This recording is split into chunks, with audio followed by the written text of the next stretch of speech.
our hotel was along the beach. Right. So we're like, we're gonna go sneak on the beach. Ocean is slap in the wall. So we're like, and the women.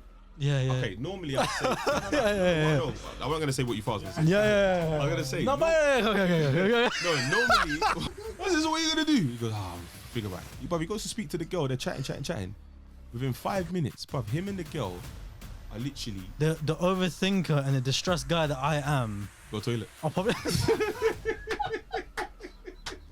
It's this time the man I'm going to Tazer and be like, why is she chatting to me?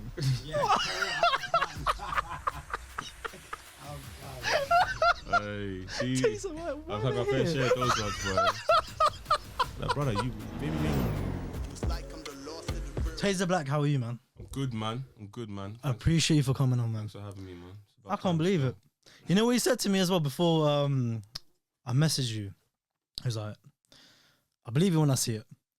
To get Tazer Black on. This is too funny. Bro, we love your content, man. It's too funny, man. But I said I would come. Yeah. I'm not. I understand, obviously, people talk shit. Yeah. If I'm not coming, I'll tell you I'm not coming. Yeah. Fair. When I get back from Malta, because I have stories to tell now. Bro, first of all, congrats on Malta, first of all. That was big as well. That was the first question as well. Like, tell me, how was Malta? It's hot, man. It's nice. Yeah. It's nice. And obviously, we had about 2,500 people come. That's a sick turnout. Is that people from the UK, though? Do they just all travel? Or is that actually people? We have people from France, Yeah. Italy, Switzerland, Netherlands, Scotland, That's Wales, insane. London, Dubai, America. I think someone said they were from Australia, Norway, Sweden, Spain. Bruv, literally, it was all over. Yeah, it was all over. Bro, I've been to one of your events. It's actually, bro, it's so sick. Yeah. It's you came to the one at Yeah. It gets sweaty though. It was hot, bruv. Yeah. It was a hot day. It was a hot day. And you know them venues, where they tell you there's bare rooms, so they give you a capacity. Yeah. But it's based on everyone being in different rooms. But when you do an event like R&B, everyone wants to be in the one room. Yes, What happens is you just get like packed at the bottom, and then everyone just filters at the top. But it's still like it's giving classic R&B music videos. Do you know how the walls all up? Yeah. But it's authentic though. Like at the end of the day, everyone's in that room for the love of R&B. So Yeah. Is there like a main hiccup you always get when it comes to like these events? Is there like do you always like run into like the same problem, or is it just what more... do you mean in regards to like capacity issues? Yeah, things like that. Do you always like come across like No. Do you know what? I've done events for maybe 14 years. Okay. I had Faded before. Yeah. Faded went for 12 years strong. I'll go into a venue, and if they can tell me what the capacity is, but if I've seen it, I can, this ain't holding 600. This is about 450, 500. Silly question. Is it actually easy to run an event? Is it easy? Is it easy? Yeah. There was a study that showed the top 10 hardest jobs ever. Events management was in there.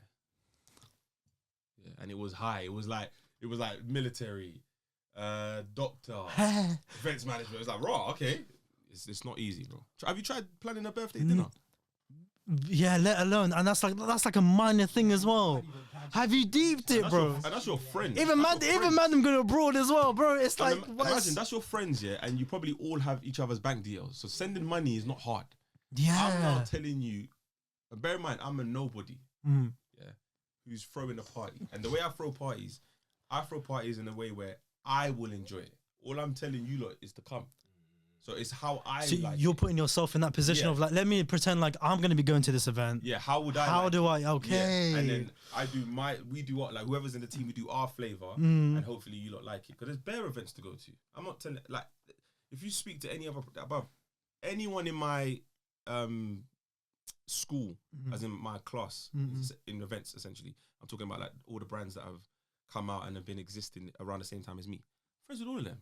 There's no competition in my eyes. You do an event on a Saturday. If I want that same Saturday, brother, there's 10 million people that live in London. You can get your 500 or 1,000. I get my 500 or 1,000. I never looked at anybody else as competition. Yeah. I'm just saying this is my party and this is what I want to do. Same with R&B.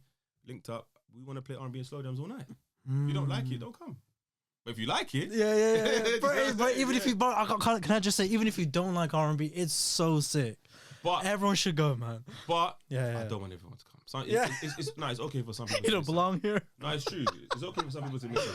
Yeah. Because if you're in there just to draw, I'm like, I don't want you. Yeah. Because even the girls tell me, Tazer, why are guys talking to me? I just want to sing Beyonce. I just want to sing I'm Sierra. I just want to sing Jodeci. Like I don't want to talk to guys. But guys are seeing it as raw. There's big gal But in come there. on, man, like R&B, it's love all the way through. That's the theme, bro. It's love, but that's the theme. Do you know what I mean? That's R&B right there. Like, It's a community thing. Man. what were you like? What were you expecting? By the way, I'm still. Yeah, so yeah. Yeah, it takes ages for me to take mine of whatever festival I go wear to. it loose. That's why. No. Wait, hold on. You don't tighten it. Sorry. What do you mean? I took them off every day because you know when you go in the bath, they get wet. I don't like that wet feeling.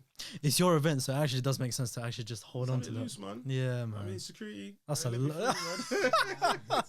That's a lovely memory. Yeah, man. I'm keeping these, man. This is sick, man. Like I did this. Yeah, you did that, but no, bro. Congrats, man. I'm not gonna lie to you. Next year, you lot just put your money aside and come.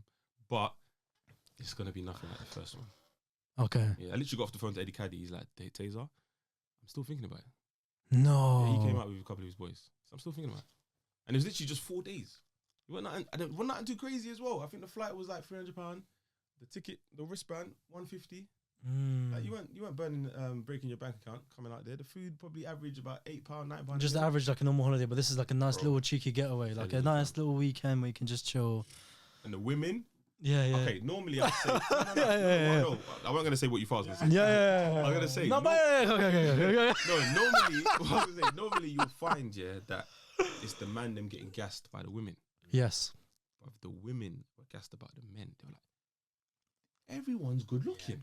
Like this is a good crowd. Like the women were gassed. Like you're looking left, right. Women are saying, he's an 8 out of 10. He's a 10 out of 10. Like women were enjoying. It was nice. It was a nice community feel, man. Very, very nice. It's this time the man I'm going to Taser and be like, why is she chatting to me? Yeah. I'm done. Hey, see, Taser, I've had my fair share of those ones, bro. Like, brother, you maybe you ain't got no game, bro. Like, what you to say? Taser, man, like, bro, introduce me, bro. Bro, you want me to introduce you? You're gonna say something dumb. Yeah. Go chat to her, man. Because now people lie, bro. When I did Ireland, one girl came up to me and goes, "How many cousins do you have?" What do you mean? Swear. She goes, "I've met a couple of your cousins." I said, "None of my cousins are in attendance today." Bear man, I'm telling them, "Yo, these are my cousins, man." These are my cousins, you know. What? Allow me, man. Wait, can you say when you're doing the next one? Or where you're going to do? Yeah. Why is it events? Well, the next R&B slow jam. I know it's going to be in Birmingham. No, you can say it. Tell your community where we're going this. Hey! Hey now. Hey now. Read it out, man. Let them know. So we got Berlin, Dublin. Oh, man said Dubai. Yeah. The Arabs aren't ready out there, boy. Man said, how is it going from Dubai straight back to Birmingham? That's wild, bro. Birmingham, London, Bristol, Leeds, Nottingham, Bournemouth, Paris, Birmingham again. Yeah, Birmingham, they love it, you know. I mean, bro, you're actually on tour. We ended last year, visited 6 cities. Then I woke up sometime in Jan. I sent a voice note in the group to the team. I said, listen, I want to do minimum 12 this year, man. I think we should do 12 by the time we get to Malta. Yes. With this fourth quarter calendar, we'll probably end the year on, I think, 19 or 20 cities that we've touched this year. Which city do you really want to do slow jams in that's not on the list? Tokyo. Oh. Down the barrel of the camera. We're going to do Tokyo. What's stopping you? Nothing. Just timing. Like the 4 cities that we've got in mind that we're working on is, and I can say it, we haven't announced it yet, but I can say it. Mm-hmm. Nairobi, Cape Town, Tokyo, and we're flirting with Australia. But we're trying to see. Australia. Yeah. We're trying to see if we can work out Australia to be like, we cover the whole of Australia. So we go from one side to the other. Not just go, because that flight is long, bro. We can't just go there. It's a whole day. You know what I'm saying? So we kind of want to do it for like maybe like a week or 10 days and then cover like Perth, Sydney, Brisbane, and then maybe another one and come back. But how great is that idea of people traveling like a day to go to slow jams event? No. I'm not doing it for people to follow us. Yeah, no, of course.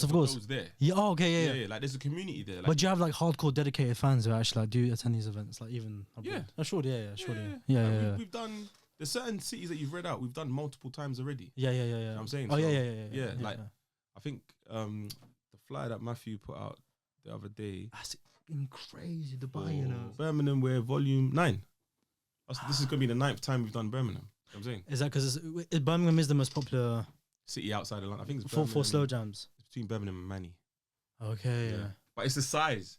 So if we announce that we're doing a 400 capacity in Brum or Manny, sold out.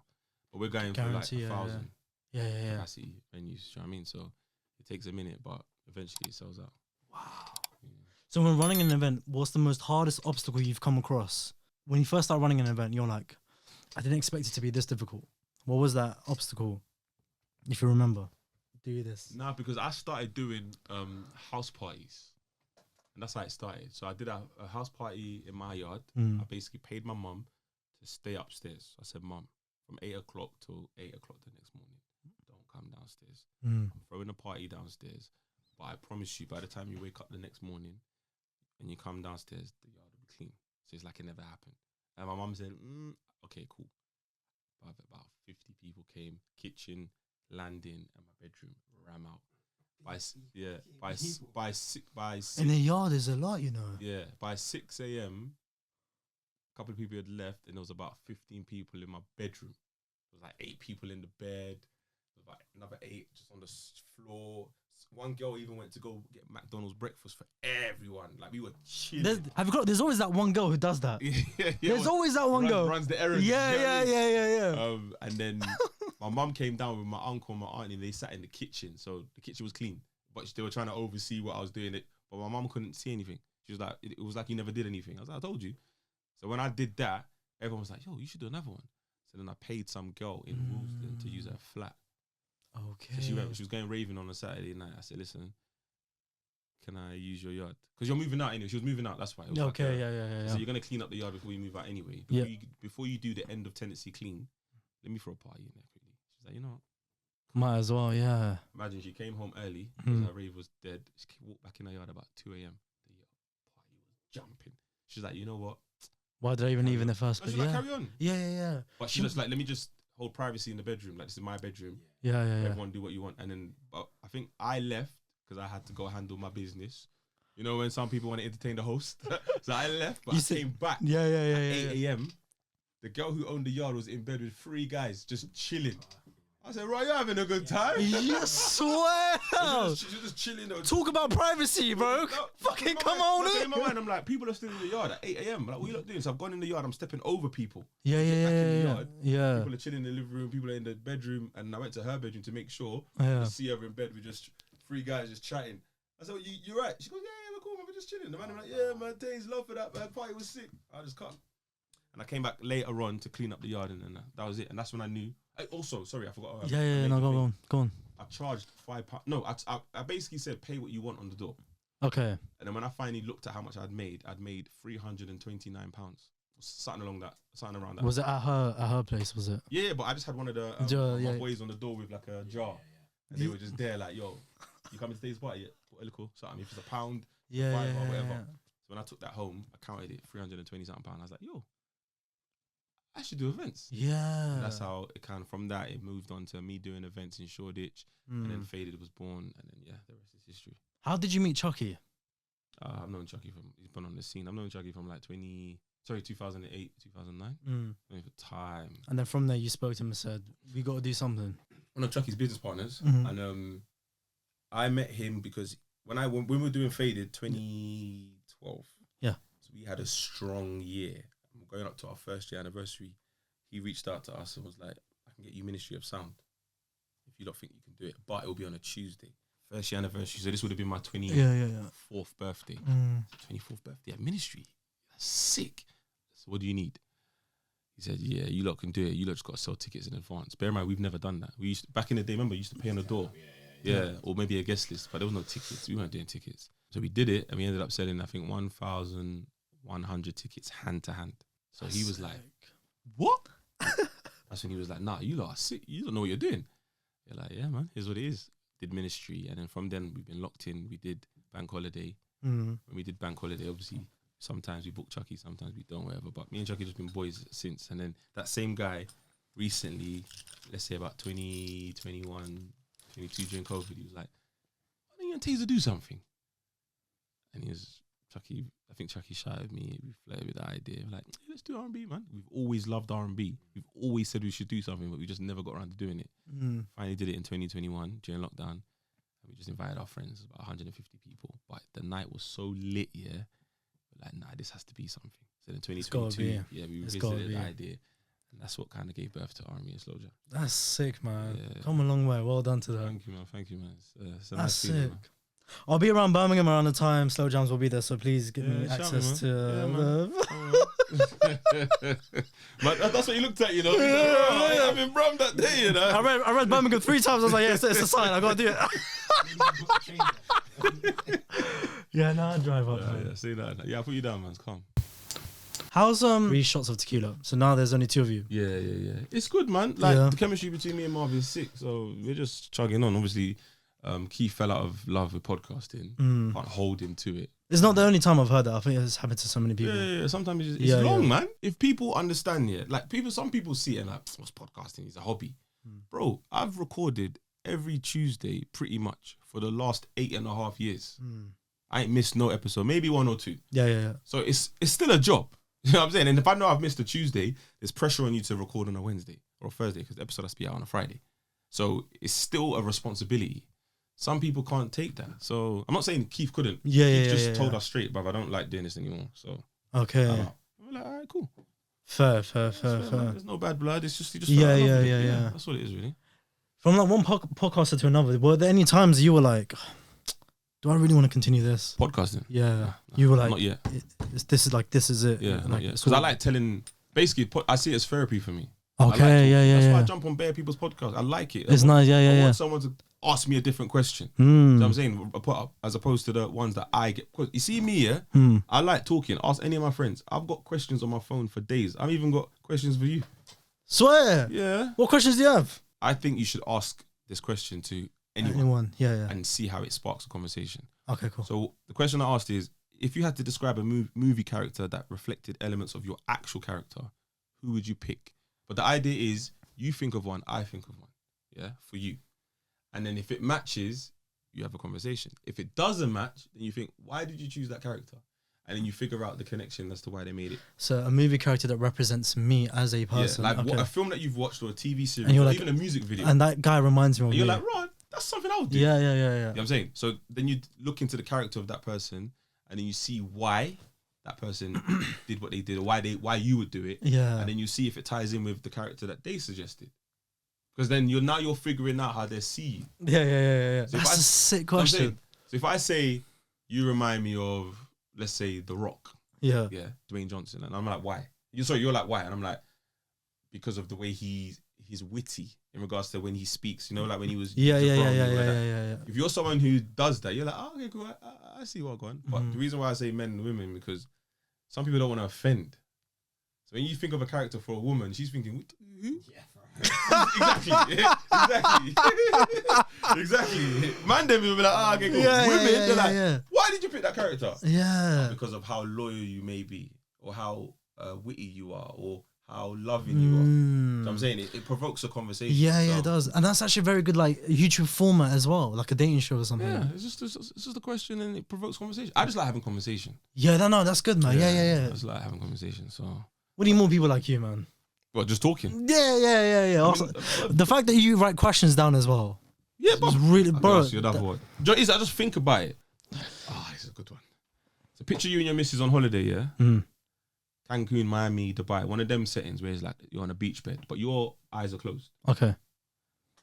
The missus calls over the waiter to place an order, taps you and says, do you want a cocktail or whatever you're drinking? You say, yeah, cool, whatever. Waitress looks over, sees you, goes, oh, and then goes to your missus, so you're so-and-so. How do you think your missus is reacting? The waitress says to your missus, oh, so you're so-and-so, because she knows you. In what capacity she knows you, your missus has no idea. But in that moment, how you react? I think it's gonna raise some. I'll be quite worried. How you reacting though? Confused. I'm confused. But you open your eyes, you recognize the girl, you recognize the waitress. It's someone you knowing me, I would like if I'm with the missus and I spot someone that I know, yeah, I'll just play it cool. Someone you used to see. Yeah. But that person ain't playing it cool. That person is basically saying to your missus, yo, so you're the one that the overthinker and the distressed guy that I am. Go toilet. I'll probably I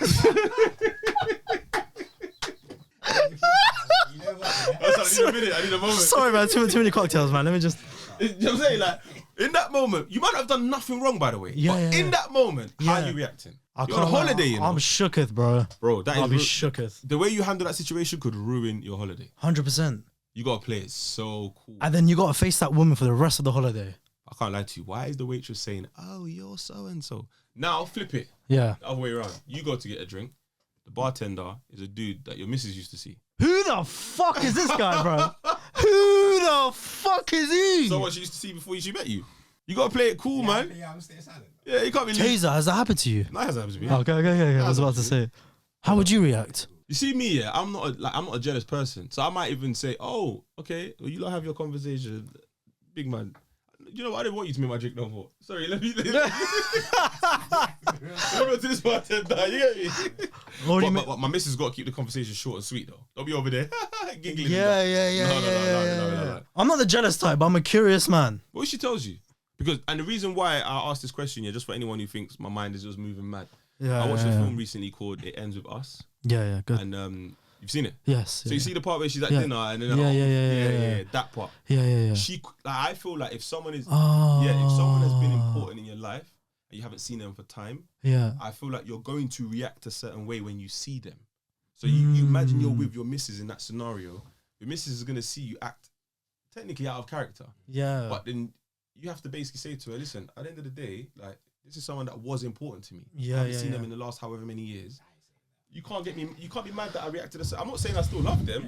But you know, some people ask you a question in a way of actually being genuinely curious about the answer to that question, right? But sometimes in your mind, you're like, is it a trick question? Are they trying to catch me out? Or like when people say, "What's your body count?" Yeah. Is that I don't. There's no right answer to that question. I never asked that question. I don't care because there's no right answer. If you say 2, you say 7, you say 37, I'm pissed or either way. because you're not believing it. Because it's not me. It's not me. Think about it. If I'm into you, I don't want to picture you sleeping with anyone else. Yeah. You know the man that have them combos. But yeah, Like, brother, you're just holding a knife to your heart, bro. For real.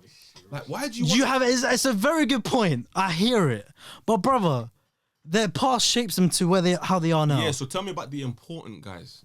Don't tell me the ones that could have been or the ones that put it in and took it. Like, you know what I mean? Like, I don't want to know about those ones. Yeah. I want to know about the ones where I said I'm not interested no more. Or I don't want to know about them ones. Tell me the ones that shaped you, like you said. Yeah, that's what I want to know. That's what I want. All the extra. In order for me to understand the type of person that you are, I need to understand your past. I have to. Because if you're someone who's dating someone and every time they're around you, they're fun. There's a reason why they do that. So who is the person you used to see that made you paro that you can't leave your phone around? Exactly. You know what I'm saying? I'm gonna let you know. I don't care. So stop doing that. And when I say that, everyone's like, "Oh, bro, it's none of your business." I'm like, "Bro, it's my life as well." By the way, like I need to know who I'm dedicating my time to.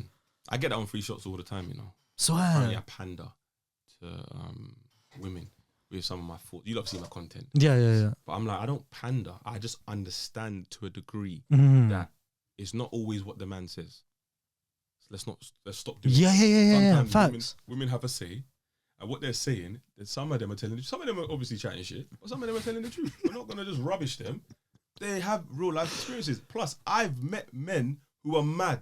So I can only imagine how they're treating women. Yeah. These women's stories are not lies, bro. If you want to Everyone goes through life experience, and of course, like you have your own time in your own life as well to navigate your way through a certain person. But me personally, I think women are great. I have plenty of women that are friends. They give me solid advice. A lot of the business moves I've made are because of women. So I'm saying, like you see, like branding, for example. Yeah, have you not noticed when you see a male-orientated brand, everyone forces it to be a certain color. It's like it's got to be manly. It's got to be this. It's got to be that. But what matters is the content inside. Facts. So if it looks a certain way and your appeal is to certain people, for some reason, when it's to the man there, it's got to be brown, it's got to be black, it's got to be blue. Why can't it be pink? I understand. Yeah. As long as the product works, why can't it be pink? I think because when you grow, when you're a child, often those type of colors are more associated to a certain gender. That's conditioning, though. Yeah. But of course, that's like growing up. That's how we were seen and taught. Because I'll tell you, I'll give you an example. My daughter, they had the conversation about genders at school, Yeah. and she was basically telling me that the teacher was telling us about how toys. No, it's basically I think they gave them toys with different colours. One was blue, one was pink, and one was green. I don't know what the actual product was, but they were asking them which one would you choose. And then my daughter was like, I like the green one. And they were like, but wouldn't you lean more towards the pink one because it's more girly? She was like, no, I like the green one because I like the green one. So she was asking me that why have they associated pink with girls and blue with boys? Yo, that's so like. You know what I'm saying? She was just like, if I like a colour, I like a colour. Yeah. I don't care what colour is. But she's still young. So I guess our conditioning isn't with the new gen. It's the people on. No, it's us. It will be us imposing that on the new gen. Is what I'm Yes, saying. okay. But the new gen have their own language. Yeah, they have their own language. Yeah. That's a weird way of thinking. Yeah. So it's our way of thinking that we're discussing pink and blue, but really and truly, it doesn't matter. To them, yeah. It doesn't matter. The rules are changing right before our eyes. They don't see it as that. So that's where you got to adapt. Yeah. Whether you like it or not, you got to adapt because that's who you're essentially selling your product to. You can't be stiff. You're gonna become. I don't know what the term is. When you become fixated. No. Or When you expire because you're old. Oh, obsolete. Obsolete. That's it. This guy went to school, man. Yeah. No, but I said absolute. I was in my head. Obsolete. Yeah. You're gonna become obsolete. So you gotta adapt. And my daughter keeps me on my toes, man. Yeah, because we talk. How's your daughter finding school now? She enjoys it. Yeah, she enjoys it. She's realizing that her dad's cool though. I don't think. Yeah, I didn't learn about sex in school or from my parents. Yeah. Same. I My parents just expected me to just know. Yeah. I never had that talk with my dad or like my mum or anything. Nah. They never sat me down or Nothing. They never told me as well to like use a protection. They just even puberty. I didn't have a discussion like like the first time you realize you're growing hair down there. Yeah. You're supposed to go speak to your dad. Yeah. What? So you go speak to my dad? I said, man, then what? You too. What? Man, then we're chatting to the dads. Like, oh look, dad hair. No, but it's my dad though. I should be able to go. I should go Yeah, to my yeah, dad. yeah, Like obviously, it's gonna happen. My daughter's gonna start her menstrual cycle one day. Yeah. And the funny thing is, I asked her. I said, when you start, who are you gonna go to first? She goes, I'm going to mum. I'm going to grandma. I said, my mum. I'm going to you. I said, so what? We're not going bra shopping together. No, man. Ring me, man. What do you mean? That's a moment. Yeah. She's like, no. I said, listen, Mia, me and you're gonna fall out. When you're ready, I have to go with you. Daddy, that's gonna be embarrassing. Don't care. I'm your dad. But I get it. Though. You can go with your mum. Go with your mum. I get it. But I'm just saying, these are the moments that I think our parents are just like, just deal with it, man. It's one of the things. It's life. Now I want to be involved. Like, let me know what I need to buy. So I have the package at home. So whenever, you know what I'm saying, you're sorted. And obviously, if you need to speak to anyone, I just say it to her all the time. You have my sister. Yeah. You have grandma. Yeah. You have your mum. You have your cousin. Like, there's bare women around. There's a lot of people around, yeah. But on my side, anyone you speak to, they know. Funnel the information down to me. Yeah, I need to know, man. I need to know. Yeah, man. That's my daughter, man. I want to know. Tell me one bad experience you've had abroad. What's the worst experience you've had abroad? Ooh. Okay. So when I was in Cancun, we met some girls who took a liking to one of my boys. So he was like, Tazer, can you play wingman? I said, yeah, no problem. Anyway, we're trying to get, because we're staying on a resort, and with a resort you have a wristband. I don't know who this security guard was, Rain Man, because one time we tried to bring back girls to the pool, and all of us had red wristbands. Right. Red. For some reason, he knew the girls weren't staying in this hotel. Stopped us immediately. Nope, they're not coming in. Come on, man. Nope, no. So we're like, raw, that's during the day. So nighttime, we've gone raving, and we're like, we're gonna go have an after party. Ladies, I don't think you can walk through the front door. So, but our hotel was along the beach. Right. So we're like, we're gonna go sneak on the beach, walk down the beach, get to the back of our hotel, and then get in. Cool. But we didn't know on this night it was a high tide. This ocean is slapping the wall. So we're waiting for it to go down, take a few steps, firm the water, take a few steps. Bro, we're deep. Hey, we're deep. We're deep in the beach here. All we see is a beam of light. Our security guard. That's a ray. Nah. Sorry, go back. We're not getting into this hotel. But my boy's adamant that he's saying, yo, this thing is saying it's go time, Tazer. I can't go back. I said, so what are you gonna do? I said, so what are you gonna do? He goes, we'll figure it out. But he goes to speak to the girl. They're chatting. Within 5 minutes, bruv, him and the girl are literally trying it there on the beach. Swear. Bro, the water's hitting them. They're just filming it. I said, what is going on? This brother is starving, bro. This brother is starving. I said, I'll let Rain Man watch me as well, bro. Hey, lo and behold, yeah, police come. I said, oh my, police is coming now. So yo, it's illegal to be doing what you're doing on the beach. So we ain't doing nothing. Because yeah, I have footage. I said, Jesus. Fuck.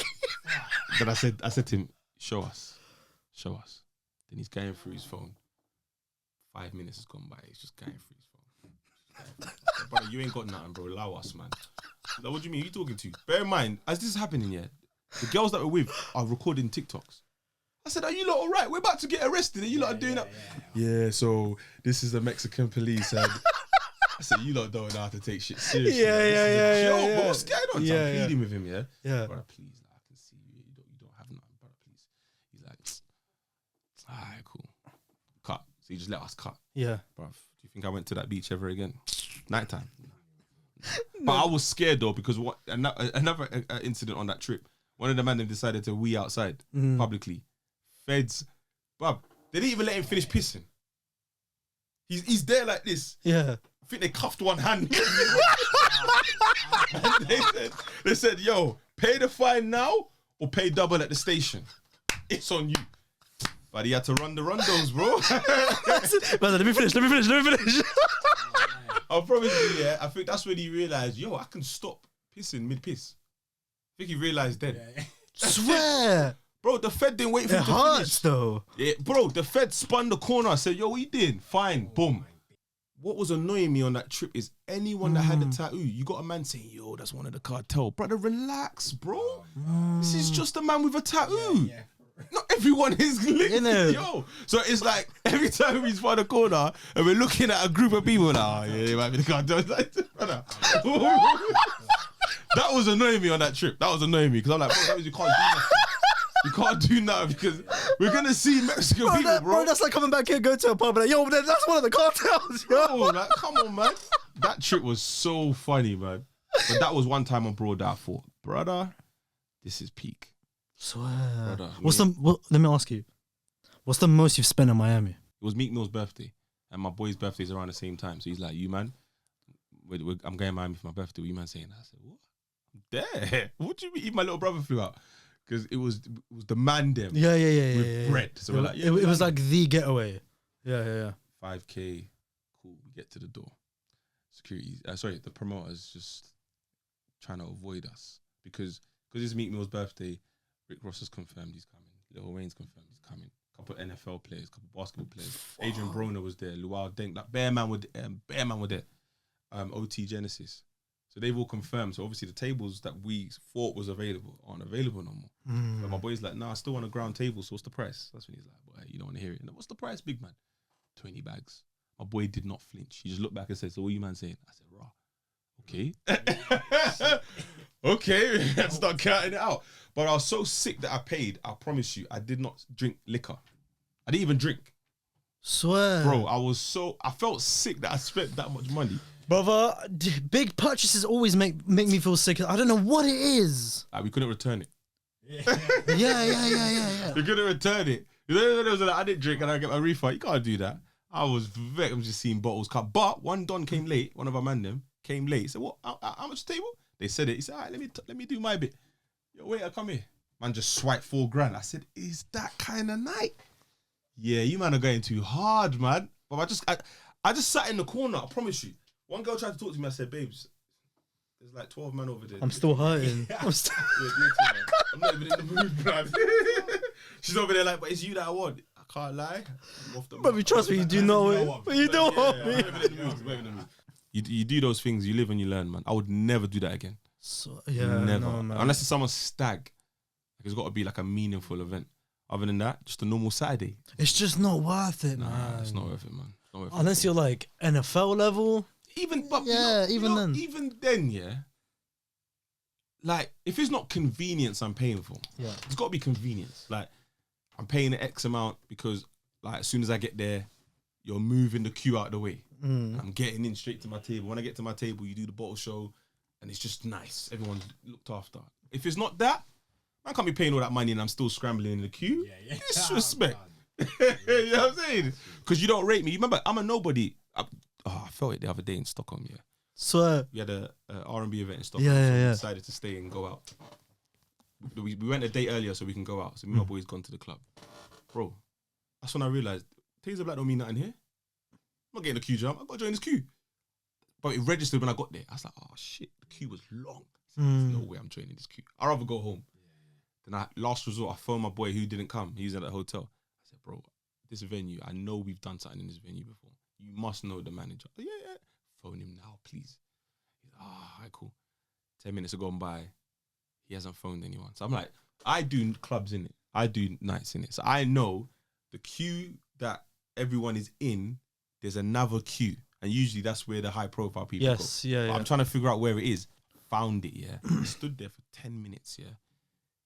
40 women walked past me. All of them were buff. I said, this is what I'm saying. I need to get it this way. I need to get it this. Hey, who's the pattern? Like, after 10 minutes have gone by, we're outside for about half an hour. Nothing's working for us. I said to my boy, yo, let's just cut. As I turned around to walk off, someone tapped my shoulder. Yo, Tazer. It was the manager. I said, yeah, come. The queue jump he gave us, yeah. But you would have thought I was Ronaldo. He walked us in, past everyone, didn't get searched, went into the club, took us into the DJ booth behind the bar. He took us through the bar into the DJ booth. I said, this pattern is, I can get used to this. No. I can get used to this. But it's just like, it's a mutual respect from all the events that we've done. Yeah. I was like, yeah, this is nice. You know what I mean? Yeah. But I stayed in the club for like an hour and ended up cutting. Do you like Sweden?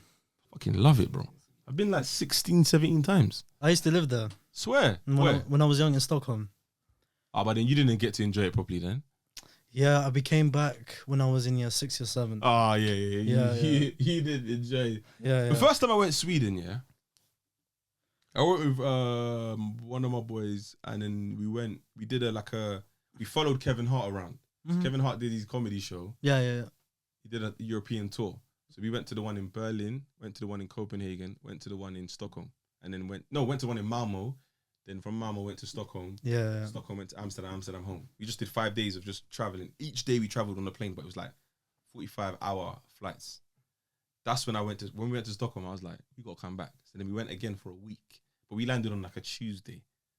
Meaty. I said, we might have made a mistake. But a whole week. That's a big dedication. Wednesday. Yeah. Meaty. I said, nah, this is mad. See Thursday. Oh, I nearly bought a yard. Swear. What? But we stood in the centre bit, yeah? Yeah. And there was like 4 clubs that people were walking to. Yeah. Just got to find the right places. I didn't know where to look. But that's the day I said, I'm doing an event in Stockholm one day. One day I'm coming back to Stockholm. I'm doing an event. You see this? This is mad. Just bare blondies, just started building. Even Poet. Poet is one of the founders of UK Dons in Stockholm, yeah. And he was there the first time I went there. So he will say, yeah, Tazer, you were there from the early days still. But I just kept it quiet because in my mind, I'm like, I don't want the man to catch on. Now, I don't know if you've been back recently. It's gotten so bad, yeah. Yeah, I've heard the crime rate's gone high as well. Stockholm, guys who are from Stockholm are putting on British accents to win over women. Swear. Because the women over there are like, you're from London? It's mad. I thought it was just like that in America. Like America, you gotta have sauce to survive. You gotta lead. Don't let them tell you what they want. Say, this is what I have. You fucking with me or not? A lot of men lead with, she looks like I'm gonna need to go. So what are we doing here? You're not leading. I'm going Nando's. Are you on it? Yeah. Yeah, that sounds American. I'm going Nando's. Do you want to come? Yeah. Yes, no? Yeah. All right, cool. No. Where would you like to go? Now she's naming places that's out of your pocket. Yeah. No, man, I'm not hearing that. This is what I'm drinking. If you ask a girl what she's drinking, she'll tell you don't pee. Ask her, when did you last buy don't pee for yourself? Never did. I don't pee or drink then. I don't pee or drink then. Yo, what are we doing here? No. You're going to get me started, man. No.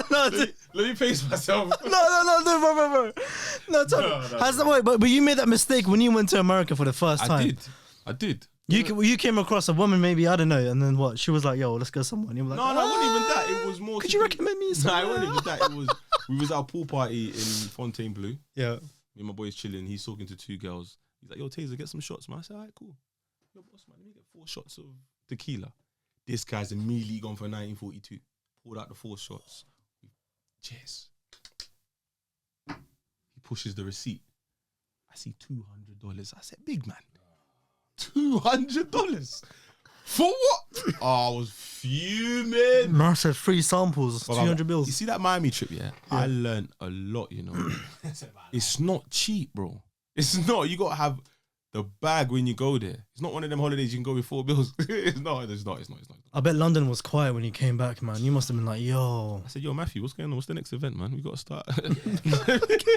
let me start promoting, man. You know, it's like, yo, 2 raves this weekend. Come on, man. But it was a good time. Like, I like those experiences, even though I spent a lot of money. You learn. I took something back from that trip, which probably made my events a little bit more better. So I don't see it as money lost. I just see it as a lesson learned. Yeah. What's like the biggest learning you've taken from like throwing events or even just working on projects in general? One thing that used to frustrate me, but now I'm just like, it's just the way of the land. You can give people all the information, they're still going to ask you a question. Tazer, can I wear hats? Tazer, can I wear trainers? Tazer, is it okay if I wear these trousers? Tazer, is there parking? Is last entry 12? Information is right. The flyer says last entry is 12. You're messaging me to ask me, is the last entry 12? We need to stop doing that. We need to stop. I hear what you're saying. Yeah. But I've done it for 15 years and it doesn't change. But one girl messaged me saying, there's no tickets. I said, have you been on the website? She said, no. Sent her the website link. She went on the website. Tickets. I said, so why did you message me then? You haven't been on the website, but you're sending a complaint saying, there's no more tickets. But you know, that might be a little getaway for you to give a free ticket, maybe. I don't know. Free ticket? You're like, I gotta give over the years, I'm stiff when it comes to that. What do you mean free? Swear. Free? Not even to the mandem. No, the mandem not pay for nothing. If you're my boy, you're not paying for nothing. I'm just, guest list. Yeah, you're not paying for nothing. You're with me. And that's why them man, they get perks. That's why it used to annoy me when Marvin Keith used to say stuff like, Tazer don't buy us drinks when we go out. Brother, do you know how many times I'm out? I don't even buy myself drinks. So it doesn't cross my mind to be like, let me get the next round. Because more time I've got my drinks patterned, I have the table, or we've got a rider. So I don't think like that. But these man just like, he used to get onto me on the pod, innit? I'm like, you know what? You lot have your fun. Let's not make it seem as if like... You're stingy. You're not stingy. You're just like, if I don't want it, I don't want it. Because if I start charging my boys now... What's that? You man at the back of the queue, yeah? Say less. If I start saying, yo, you man, you got to join the queue now, you know, I've changed. First 10 people in the queue, drink something. Man, it was like, Tazer's changed, man. He's a dickhead, but he used to let us go fade it for free. Now he's charging us. I'm like, wait. And what the fuck is this thing about people showing up after 11 or 12 p.m., bro? Listen. Bro, like... No, they get left outside. It's fine. R&B is usually 4 to 11. Man are pulling up at 9:30, but I'm not answering my phone. And it's not a disrespectful thing. It's actually disrespectful that you think I'm going to come off the stage. You've seen us. Yeah. Me and Chuckie are more time on the stage. Yes. How am I coming to the door to get you in? Yeah. Respect me, man. Come at 7. Come at ample time. And there's only a handful of people that I'm going to the door to get in. Because if you're high profile enough, I would have told someone to pattern you. So like when AJ came. Yeah. As soon as AJ landed, message me as soon as you land. He messaged me. I said, all right, cool. I messaged my team. AJ's outside. Can you go get him? They go get him. But Tyrone from Shepherd's Bush, but allow me, blood, join the queue, man. Join the queue, bro. What, because we follow each other? Nah, man. Come early then. What are we doing there? I don't understand. A man will look at me and say, what? You're giving AJ a queue jump and not me? He's the ex. Why am I explaining why I'm giving him a... Come on, man. Bro, look at him. You know what I'm saying? But it's not even that. It's just like, I can't leave him in the queue. Yeah, it's mad, bro. Man, AJ in the queue. Yeah. Come on, man. Like, let's respect our chap. Yeah. Do you know what I mean? Let's respect him, man. But people see that and get annoyed with me, you know. Like, I get pulled to the side. The man are like, what? So what? Man, like, AJ gets privileges. Yes. What? So what about me? Who are you? Show me your belt. So I can imagine, this is the same attitude that man them are giving to women, and the women, whether some have the backbone to look at the man and say, "Who are you? Yeah. Who are you? Yeah. You're demanding this. Who the fuck are you?" Do you know what clocked about people in London? They're so entitled. They're so Would you entitled. just put it to London? Hey. No, I'm just asking. Because I've travelled as well, and I agree with what you're saying. Well, the experiences here I haven't really experienced in like in other cities. Can't really like mention that. But The level of entitlement from people. it's around here is mad. And sometimes I got time. You see me? I got time. I'll sit there with you and say, so you don't have a ticket. It says sold out, but you want me to give you a ticket. How? And I'm sorry you made an effort and you came on the door, but if I saw an event was sold out and I haven't spoken It's to not anyone worth it, man. who's told me to come, I'm not coming. It's not worth it. And I learned it, and it's mad because like I said, I've been doing events a long time. I go to people's events and I pay my money. More time, I've given the money to the door girl. Tazer, stop being stupid, man, and they gave it back to me because they just see it as you do events. If anything, we want you in here to have a good time. So I'll go in and I'll buy a drink because I know it's contributing to your bar spend. So there's certain things that I'll do because as a promoter, I get it. But there's some people that want free entry. Yeah. They're not buying a drink. So what is your value in here? I don't understand. You're just a body taking up space. Do you know, it's good that you've got that attitude as well. Otherwise, your shows would have gone left. Bro, I don't understand what people You want need to do. someone like that. Do you know what I mean? Like, let me give you another example so people don't think I'm just going off. Yeah. No. It makes sense. DJs. Yeah. There's this narrative online that people are just going viral because they're putting two mixes together. They got backup dancers. You're a lit DJ. To me, that don't mean nothing. No disrespect, but Yeah. because you mix two tunes on a visual that's 30 seconds, I can't book you because now if I book you, you're standing in front of 2,000 people and you have to perform. If you're shit, you lot ain't complaining about the DJ. You lot are messaging me and Chuckie. That R&B was shit. Who's that DJ? I mean, they got a 30-second video on Instagram that was lit, so I booked them. Have you had that before? No, I don't book DJs I ain't heard play myself. All the DJs I've booked, I've heard them play before I booked them. And they don't know I heard them play. Because I just went to an event and just listened. And I'm standing in a corner like Donch, for example. I went to Ace Hotel one time. I can't remember whose event it was, whether it was Waves or AAA. Before he started doing slow jams with A, he had an event. I'm there, and I'm like, who the fuck is this DJ? I looked, I just see this big guy just chopping and so I messaged my Matthew, I said, yo, this DJ is lit. What's his name? I went to go find out his name. Then we reached out to him and said, yo, we'd like to offer you a booking at Faded. And he's like, oh shit, yeah, sick. He's from Brum, but I think he lived in London. Yeah. He came, he shut down. Welcome to the family, my bro. How many bookings do you want? I'll give you. I like how quite strict and firm you are when it comes to these things. Yeah. You need that. These are the things that make your brand last long. Of course. And you can't waver because, like, I know guys who are promoters and book girls because they're buff. What has that got to do with their mixing ability or their selection ability? I don't understand. And I'm looking at man like, so what's the biggest myth? Myth. Yeah, when it comes to like the event or like booking a DJ or like parties, what is the? Nah, you tell me what you think it takes to put on an event. Bro, of course it's a lot, but for me it's like I don't know what goes like I don't know what goes in. Right, so I'm so like naive when it comes to those things. So let me But in my eyes, I'm like, it can't be. Of course, yeah. For those who booked, who run events, forgive me for my ignorance. In it, it's like when I go to an event, I'm like, you just go to an events manager, you book a DJ, and then you put flyers out. That's just how I see it. Like, excuse my ignorance. Yeah, no, I hear it, but okay, I'll run you down how we do it, the process, and I'm not giving away no game. I'm just gonna do this how you run. So you see a venue, or you find out a venue that you like, and you want to host an event in. Ideally, what people do is people do this thing where they try to go to an event, a venue, where they just accept the capacity. Yeah. Technically, you need to know how many people you're inviting. So then you know what venue to go to. Because you wouldn't go to a 1,000 capacity venue as a new promoter. No. You're not going to do that. You might do that. You might. I'm not going to knock you. You might be able to get 1,000 people in your first event. But would I advise you to? No. That's what I'm saying. So find an 80, 100 capacity venue. Even 50. Try to fill it out. Process. Get the venue. Book the venue. You now have a date. So you now have a date to look forward to. Ideally, you want to start promoting 2-3 months before that date. That's how advanced you want to be. DJs, you shout a few DJs that you want to book, that you've heard that you like, or that that you want to play the policy that you want. Remember, it's your party. Yeah. Do you want hip hop? Do you want R&B? Do you want bashment? So I'm saying, what do you want? Then you go find the DJs. But then you figure out your budget. And what I learned, DJs will give you their fee, but everything's negotiable.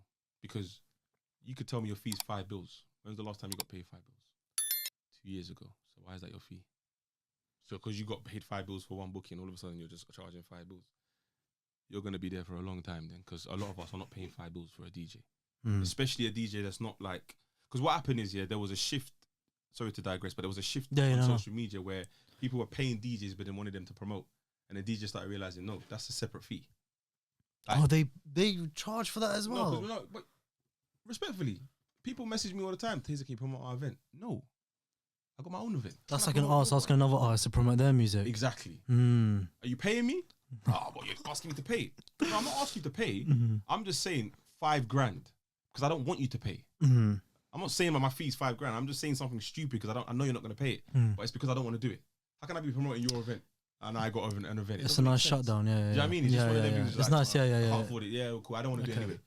So then you get a flyer, you get a design, all that. I'm fast forwarding. You get all of that stuff. You get your DJs booked. Now you have a date. You have a structure to your event. Someone's playing 10 till 12. Someone's playing 12 till 2. Someone's playing 2 till 3. Cool, whatever. You now have your event and you're promoting it. Now you promote it. How you promote it is up to you. Twitter or X, Insta, paid ads, Facebook, however you want to promote. You put flyers. If you do like, you pay a couple comedians to go do viral content and then you slide, like, however creative you want to get, it's on you as the individual. Just know, that all of this has to reflect in ticket sales. Ticket sales is the most important thing if you're selling tickets. Don't get distracted by the hype. So now you've got a venue that holds 100, but you got your DMs full of about 50 girls who are buff saying, "Oh, I want to come." So what? Are you gonna comp them? So now you can only sell 50 tickets. These girls come now, full capacity.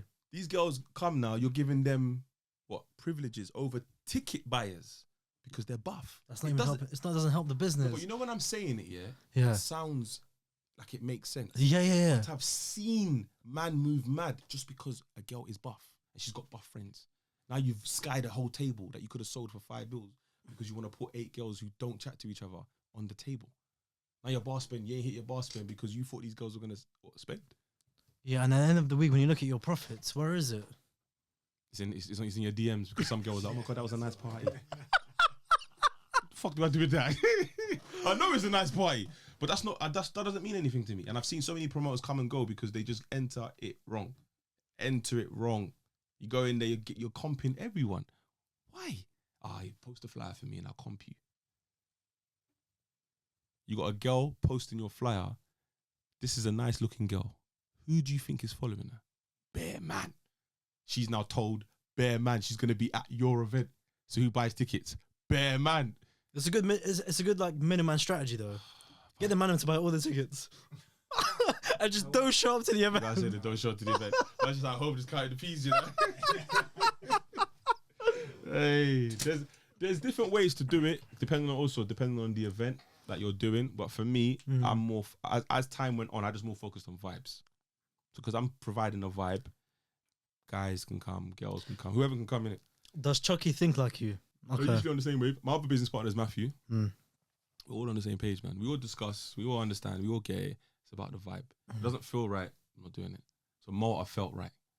Yeah. Everyone who came is probably, the feedback I've gotten from Malta has been, people are saying it's their best holiday. That's a big statement. Yeah, of course. But it was because it was so sick.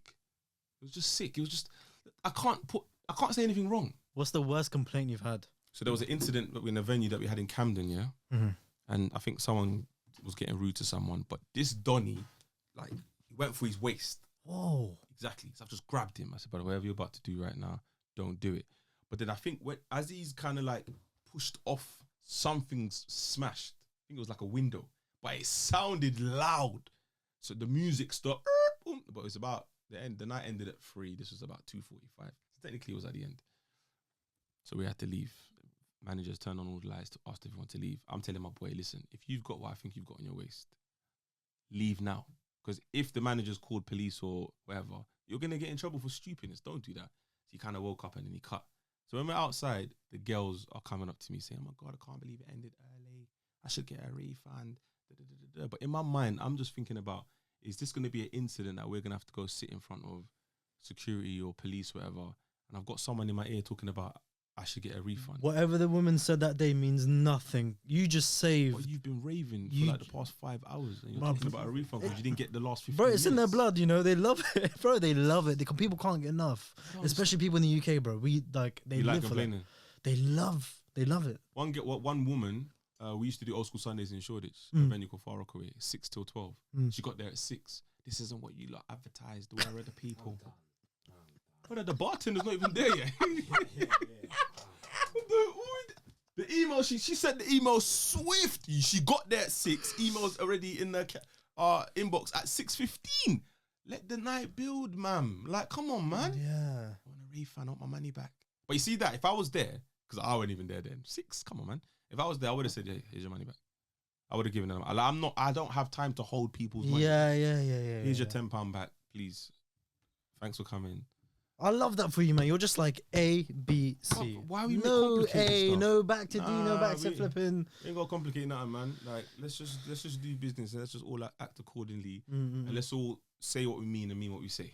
That's it. So going back to when you're like to your mum can I host a party here? What does she think of you now that you're doing R&B slow jams? Come on, man. I'm proud of her, man. I see Yeah. her posting on her WhatsApp stories. Nice, Every bro. day, Yeah, big it up, proud mum. So I see it. She's proud, man. Good. She came to Coco, the one that AJ Oh, in came to. Camden. Yeah, she was there. Yeah. Every time I went to go check up on her, she was upstairs. Oh, nice, With her man. toes out, just Yeah. singing songs. Singing, Oh, look, another- I said, yes, Oh, look. mommy. Another ticket sale. You know what I mean? So she saw it, and I think Coco had about 1,700 in there. Yeah. It's She was nice. like, oh, all for you and Chuckie. Yeah. Come on, your son's doing all right. Yeah. She's proud, man. She's proud. And Mia as well. I think Mia sees videos. And then the funny thing is, yes, when I was on BBC, a lot of her peers in her class, their parents listen to BBC. Yeah. So their parents listen to me. So the parents know who her dad is. Do you get it? Oh. Yeah. How does that make you feel? It doesn't make me feel no way. It's like when you were going to school, you're just like, No, oh. they don't trouble me because yeah. I feel like I'm the youngest dad in her school. Oh, yeah. Yeah. So it's the mums that listen to me. But then I'm not gonna go up to anyone's mum and be saying, "Oh, I'm at school to pick up my daughter and I'm out." But they know who I am. Do you know what I mean? And then the kids talk about it to Mia, and Mia gets she's just like, one time a dude went up to her and was like, "Tazer Black's your dad, isn't it?" She's like, "No. Why are you asking me?" No. But she's smart. Why are you asking me? I need to know why you're asking me. Yeah, first. yeah. She's on point, you know. She's been media trained. No, because people. No, but it's true. No, because people come up, bro. Yeah. No, makes sense. Grown people go up to her, Yeah. and I'm like, it's weird. That's quite scary, especially. Yeah. Like, you're an adult approaching a 10-year-old. I don't like. Does that not cross your mind? Like, speak to the adult that she's with. As a first. child, I'm like, is my dad safe? Because why are so many people asking me, is he him or do you know what I mean? Like, Do you know what I mean? So it's one of them things where like, it's cute and I get it because obviously I'm doing a lot of things and people can relate and all that stuff. Yeah. I hear it, but can we use sense? This is still a 10-year-old girl. and it's school environment. Speak to no. I'm talking about outside school. Yeah, Like, okay. it could be in Westfields or Brent Cross, or whatever. But speak to the adult that she's with first, and And let then, them. yeah, Do you know what I mean, yeah. like, I would never approach your son or your daughter because I did a pod with you. Yeah. I would message you, be like, "Oh, by the way, I think I saw your." And then next time, I'm like, "Oh, I know you." I mean, but Yeah, you can't. yeah. Who are you? And a lot of the times, you're not someone that knows me. You're someone who just knows me off because you've seen me on YouTube. Yeah. You know, like, It's might be weird a person- behavior, man. It's Yeah. weird behavior. People need to. I don't know, man. Yeah, People that's need quite to bizarre. think. People need to think just before they start doing stuff, man. This is. Let's be, because now if my daughter's on some skeng man mode thing, she's banging up bare people.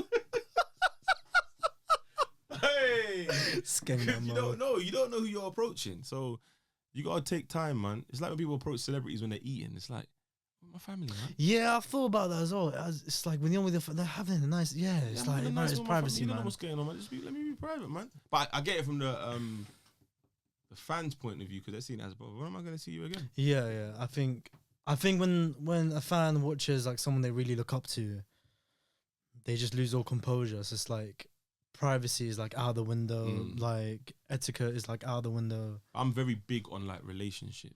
Okay, yeah. I'm very big on it. Like, for example, recently picked up the camera, all that stuff. putting the lens in someone's face. Mm. Someone could look at me and be like, I mean, because it's you, I might accept it, but at the same time, you didn't ask. So I still have manners. I'll take a picture and I'll show you. If you like the picture, or you want to pose a different way, I'll do that because initially I want to take a picture of you. Yeah. But what I've found is I'm walking through the crowd and man are giving me 2 fingers on my shoulder. Yeah, Tazer, take a picture. Big man, did I say I wanted to take a picture of you? Did I say I want to take a picture of you? Like, what are we doing here, man? I'm not even booked to be here. It's okay. Man, they're giving me 2 fingers. I told you, bro. Entitlement. When I do it, yo, take a picture, man. No, I don't do pictures like that. These times I got the 135 mil one, but I can't take a picture of you. You know what I'm saying? These my fingers are iPhone. Nah. Yeah, I want to be shot by Taze. Yeah. I'll catch you when I catch you. But don't just. Hey, this is disrespectful, you know. Man, just cutting through mine. I'll be able to get 2 taps on the shoulder like I owe someone something. Nah, man, allow me, man. It's so funny the way people behave sometimes, but it is what it is, man. Now that you're a dad, what's it like being a dad? Sick, man. So I used to get up to extracurricular activities to make money. Okay, when I was yeah. younger. The moment I knew I was having a daughter, that stopped. And I haven't gone back. So I'm saying, so I'm just driven to just. I did say this, bro. Like when you become a dad, there's like a whole nother layer of personality to you. It's just you're just. And driven. you cut that out, yeah.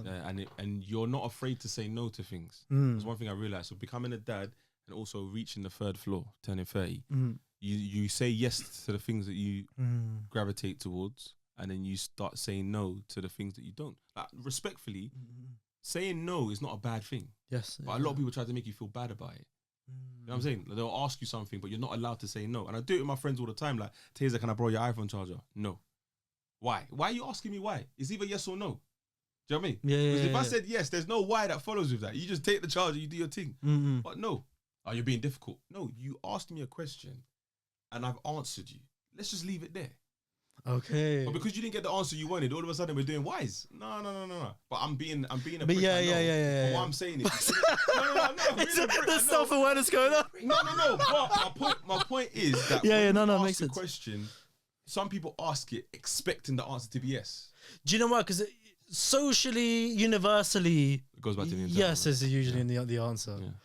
Because if it's just the charger, no one's gonna be like, nah. Or I'll tell you his phone's not even charging. I don't care my phone's dead. You still ain't taking it. To tell you got an event. Yeah. When is it? Send the date. Oh, I want to come. What am I supposed to invite you now? No, I'm asking. You've told me you want to come. Am I now supposed to invite you? That's up to you. It's probably not. No, the link's there, isn't it? The link, yeah. The website's there. Tickets available. Grab that. I'm telling you, bare people text me on the vibe of like, yeah, I told Taze I was coming. Wait, just going back to that. Why don't you get a second phone? Do you have a second phone? No. I think you should just get one for that. No. I told you already, I'm a prick. Wait, do you know what? If you ring me... Do you have deep about you, bro? You're actually unintentionally funny. If you ring me and I don't know the number, I'm not answering the phone. I don't care who has my number. I don't know who this is. I watch it ring. I'll text you back, who's this? If I don't know the name... If you have a problem, there's admin. I'll make sure whatever I'm doing, there's admin.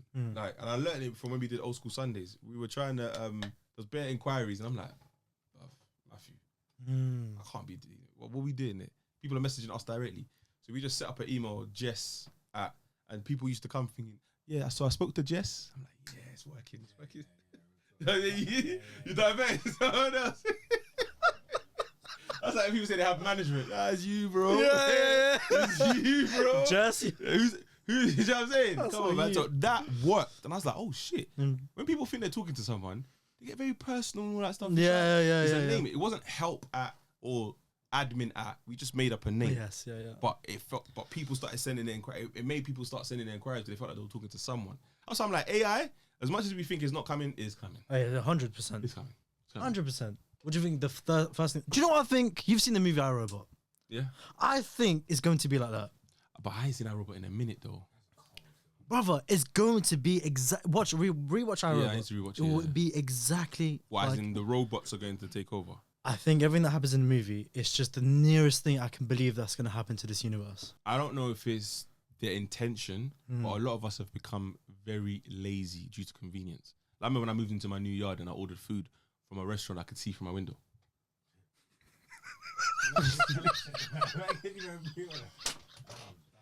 Hey, I just realised how that sounds. I could see the restaurant.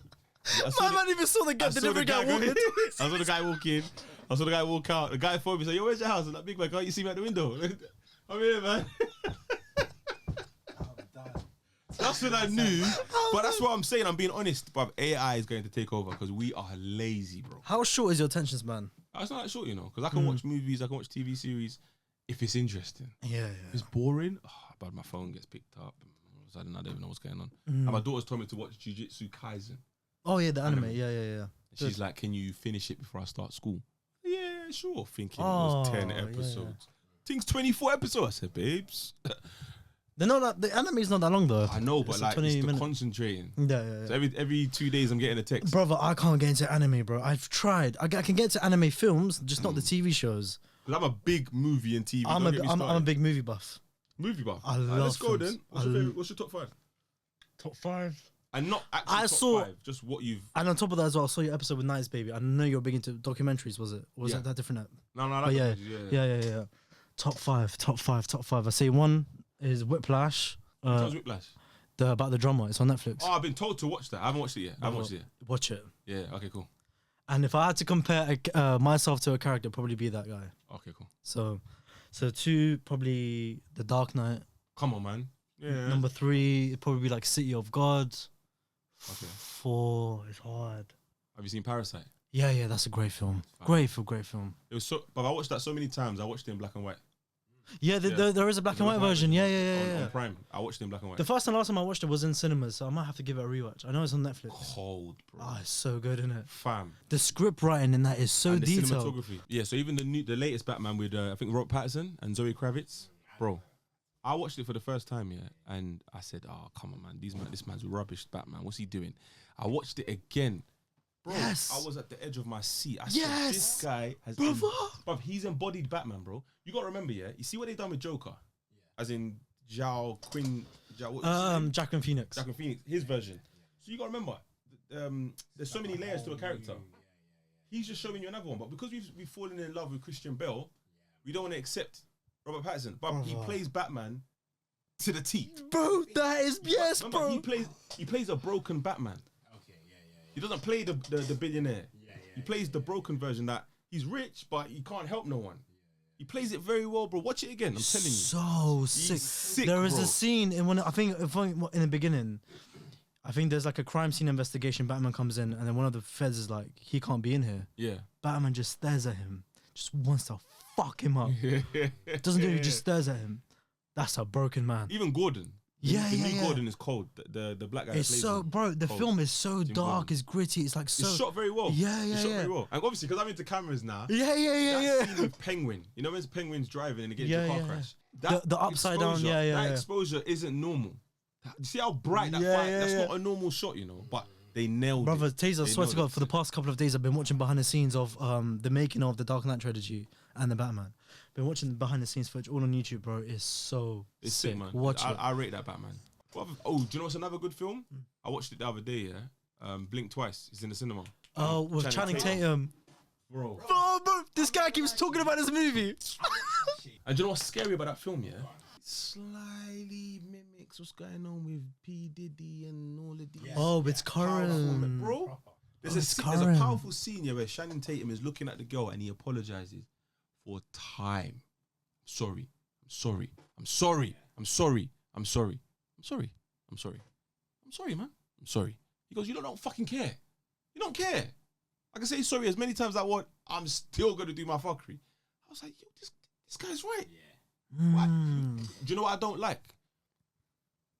Only apologize if you genuinely find what you've done wrong. Don't apologize because your bag's affected. Yeah. Do you know what I'm saying? Like, your apology is not genuine. So if you've done something or said something and people are telling you it's wrong, if you don't believe it's wrong, then stand on it. Just stand on it. I know it's going to sound... I know what I'm saying is mad. Yeah, no, I fully understand what you're saying. Your apology now doesn't make sense. And what people are doing is they're apologizing, but they don't know why they're apologizing. So if they don't know why they're apologizing, how are they going to change? It's just they want a quick exit. Because you're telling them it should be quick. All these people that are on uproar saying, oh, you should be this, you should be that. Technically, just stop watching the content or stop fucking with that person. We don't need to hear your uproar. Just stop. They will see how they've been affected. then someone can sit down with them and say, because what's happening now, yeah, and this is just me speaking freely, yeah. No, go on. I've realized, yeah, that people are getting themselves in hot water.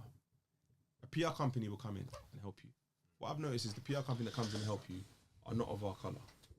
So they don't know how you should apologise. Because you're talking to a community that you're a part of, your PR agency doesn't know how to talk to them. So now you're apologising, your apology doesn't cater to them. And now we're doing up, oh, I don't think that apology was adequate enough.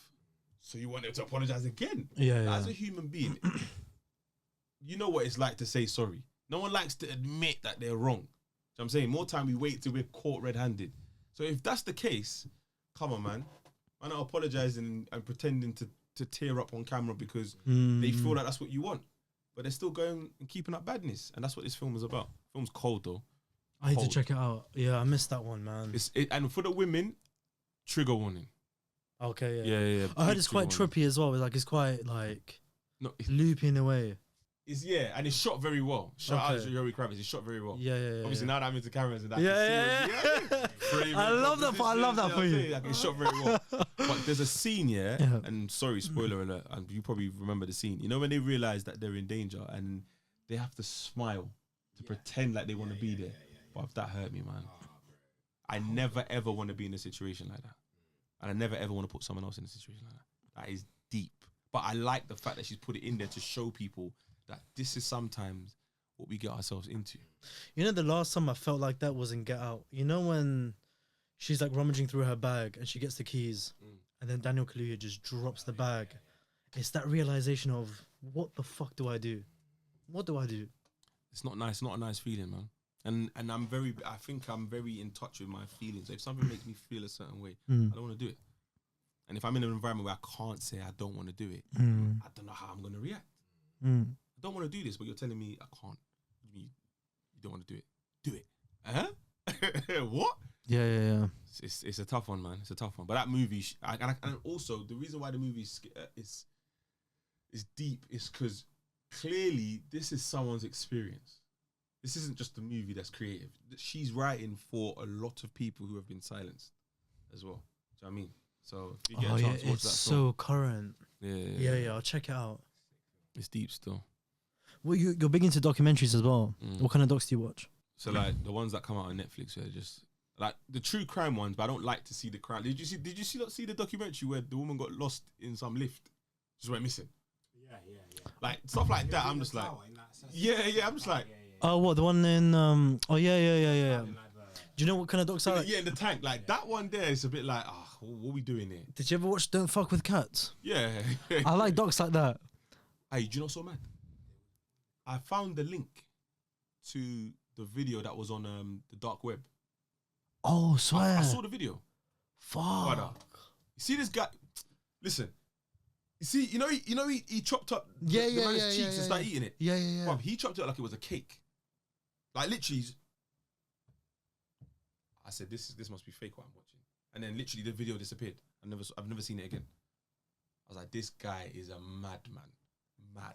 But like Baby Reindeer, for example. Yeah, good. That was cold. That was very, very good. But then you got an Emmy as well. You see that, yeah? Is mad. Because I'm still waiting for the update on this lawsuit. Yeah. But because he's won an Emmy. And they're up celebrating. But that lawsuit's getting dashed out. She's gonna take a pay cut. Gonna get a settlement and he's gonna keep going. Because again, he's just talking about his real life. So if you're someone who's influenced his real, like for example, if I ever tell a story about my life and I decide to add the fact that I came to this podcast as a moment in that movie, am I wrong for mentioning you and you? Do I need to contact you two before I mention you? But what if the way I describe you two is mad? Now people are approaching you on road. Yeah. So I watched Taser's Later Zuvia, and the way he spoke about you, you're a prick, man. You're like, yo, what the fuck did I do? And you got bare people coming up to you because I'm now the #1 show on Netflix. But the actress won't get a lawsuit. It was just the production team, right? The real person. The real person the is actress suing. Who played the real person. Yeah, the real person saying, people have clocked who I am. Yes, yeah. I need compensation. Because you didn't do your due diligence to basically do the research. No, just to create my character and make it anonymous. People have figured out who this I am, character is in real life. And I feel like it's a bit mad because I don't understand how that works. Like documentaries, for example. When we watch like people always say, for example, Narcos. I don't know if this actor played Pablo Escobar correctly because I never met Pablo Escobar.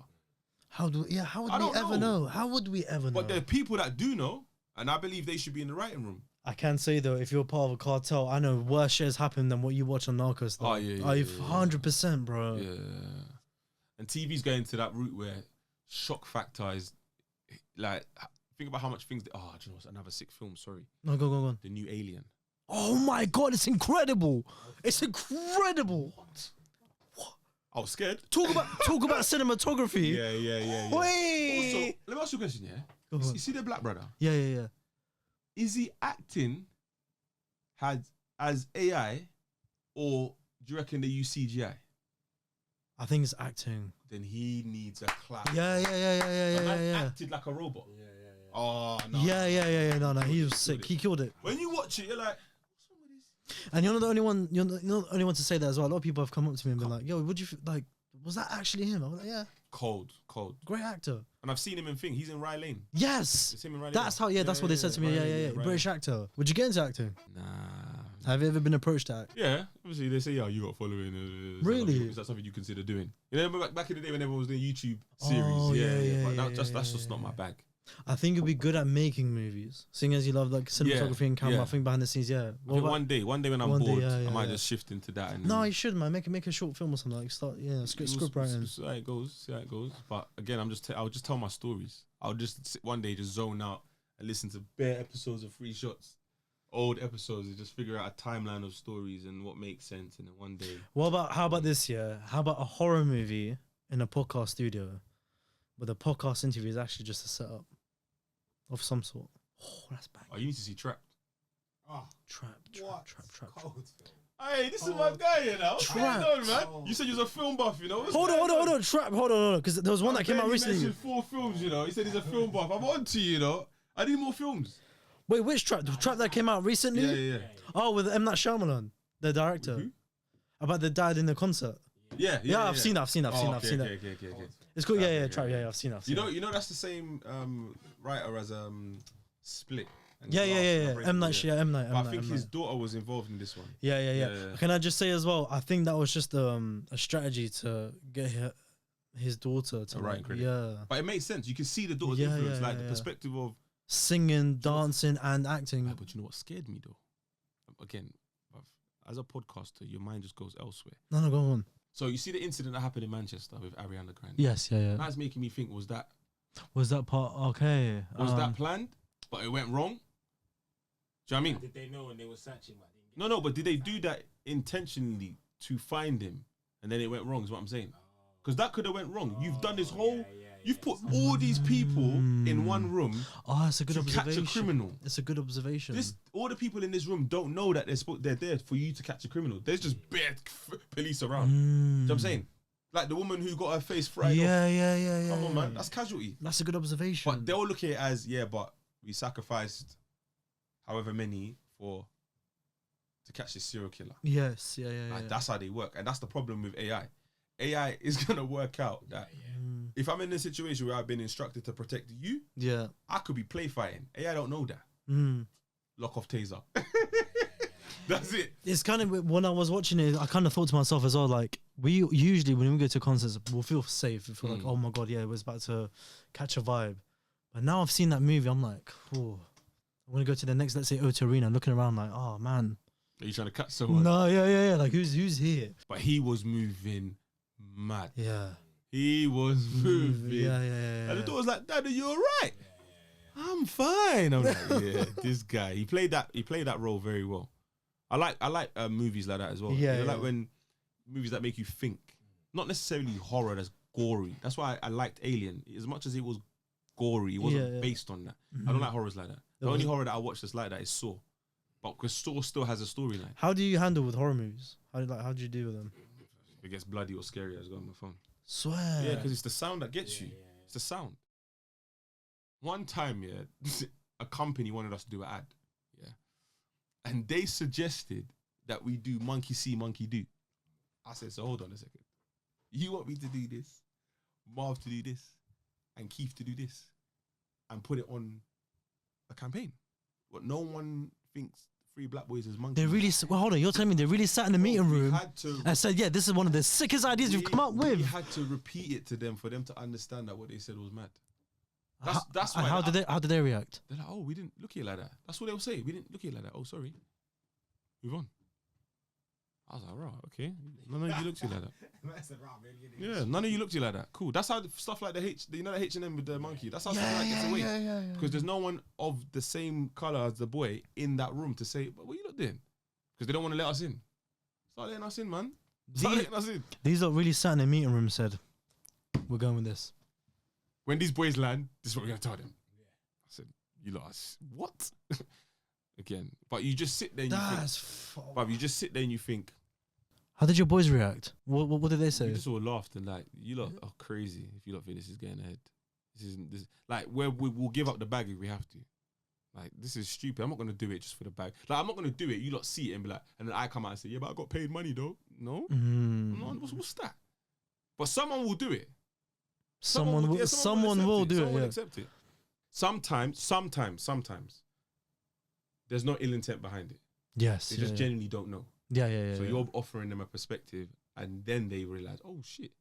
But sometimes they genuinely just don't know. So you manage to compose yourself. You're like, actually, hold on. I don't think these lot actually know. No, if I feel like someone's going left with something, we can tennis all the way. I can pretend as if I'm agreeing with you. When it comes to the execution or you're giving me call sheets, I'm not turning up. So I'm that kind of person. I'll make you think you have a great idea because you suggested the idea. I'm not going to shoot you down, but someone's going to shoot you down because I'm not doing it. So I mean, and people will say, oh, but why don't you just tell them the truth? I'm like, you're not understanding. This person has told me what they're doing. They're not asking me, is this okay or is this something that you do? They're telling me this is what they want. So now I'm saying I'm not doing it. Go find someone else. I'm not going to give them extra because who are they to me? I don't understand. Why am I giving you extra? Am I wasting my time giving you extra? Yes, you believe this is a good idea? Yeah. Go ahead. The streets will let you know very quickly when they decide to cancel you. Do you know what I mean? So I'm on that vibe. Everyone has their own. It's 2024. If you ain't doing your own research. Was it a big brand name? It's a big brand. I don't even want to say it. I'll tell you. Yeah. When I tell you the name, you're going to be like, what? Mad. No. Okay, tell me off camera. Yeah, I'll tell you off camera. How were you in the beginning to how you are now? I think I'm a lot more vulnerable. Okay. I don't feel like I'm not concerned about what people really think of me because I know my heart is in a good place. I'm not out here to piss anyone off. I'm out here I just want to just live my life and have fun. And you can see that with the things that I'm doing. So I'm saying, friends that I've kept them for years. I'm now looking at what's going on in the hip hop industry or music industry, should I say, and I'm realizing, think about it like this, yeah, because I spoke about it in Free Shots yesterday. Diddy has been doing what he's doing since I was born. So his rules is embedded in the industry, and we're just now figuring out it's wrong. So all of that unlearning is 30 years deep. So even offering music contracts that you know is a violation, but because he signed it, you're now eating 80% of this guy's artistry. That's not right. But who's going to stand up and say it's not right? Their argument is, but you signed the contract. So? But I can consent to something and then say no. So it's the same thing. Why can't we do that with the music? Just because I signed it doesn't mean that... Yeah. You know this is bad. Like, I'm working my socks off and someone else is eating. That's not normal. Give the man his compensation. But what I've also realized is people don't understand business. People expect 100% all the time. No, Rihanna only owns 5% of Fenty, but she's the face of it. Wow, I didn't even know that. Yeah, because it's not just Rihanna that operates the brand. It's of course. There's so many people behind that deserve to get paid. So Rihanna, is the face of it, but she doesn't own it. And if it wasn't for the team behind her, then the brand probably wouldn't be where it was. But people don't see it as that. People just see it as, but it's Rihanna. Yeah. So when you're now going into business with people are telling you that, I want this. Yeah. What do you mean? You want that? So it took me a while to kind of learn business. No, sorry, she owns 50%. And then the other half is owned by the brand that owns Moet, Hennessy. Yes, yeah. So that started happening in business where it's like, Tazer, I want to give you 20%. Whereas when I was younger, I'd say, 20%, what's that? Whereas now, I'll take 20%. I love that, man. Like you started a podcast and it's like you didn't know where it was gonna lead you to. No. We're still 4 years running. God knows where it's gonna lead us, but I see growth. I'm just staying consistent as much as possible. Consistency and just make sure you're having fun with it. Make sure you're having fun. If you get the opportunity to kind of take the leap and do something different out of your remit, try it. Yeah. But don't forget the belly of what you're doing. Yeah, of course, man. Just keep going, man. It'll just come. Well, like, we didn't know Spotify was coming. It just came. And we're like, all right, cool. And it worked, and then it didn't work. Spotify came out and said they made a mistake investing in podcasting the way they did. They lost money. They came out and said that. So I don't see it as we made money. I see it as, he robbed the bank. Yeah. We quickly robbed the bank, got cash and bust out. You lot threw the money at us and we took it, but you know, now saying it didn't work. All right? That's not our fault. But we have impact, clearly, because people still listen to us. There's brands that... Yeah, why did they think you lot flopped? No, they didn't think we flopped. They didn't think what there was... they put it was in, they didn't get out. Because they started giving Kim Kardashian and Meghan Markle millions. For what? Give that to us. But we're not big enough. They started giving money to... Remember, during COVID is when everyone picked up a mic. Of course. We didn't wait for COVID to pick up a mic. We already been podding 3 years. Think about it. Everyone started during COVID. Bare podcasts was born during COVID. Yeah. So when we now got let out, all of these celebrities that are high profile are in their yard. You got big companies sending them mics, saying, yeah, sit with your wife or sit with your friend. Yeah, Joe Budden's one of them. Oh, but Joe Budden's been podding. Yeah, he's been doing it. Joe Budden's been podding. So he was more, when he was arguing with Spotify, I'm sitting there thinking, right, this guy's dropping tea. So I'm listening to see if it's how it's affecting us on this side. And slightly, Joe Budden weren't chatting shit. Weren't chatting shit. But again, it's because he knew what was going on. I didn't know until they finally came out. There's an article online where they speak, Spotify said it themselves. I'm not paraphrasing. They said it themselves that, we pretty much made a mistake. Investing all this money into podcasting and we didn't get the return we thought we was going to get a return.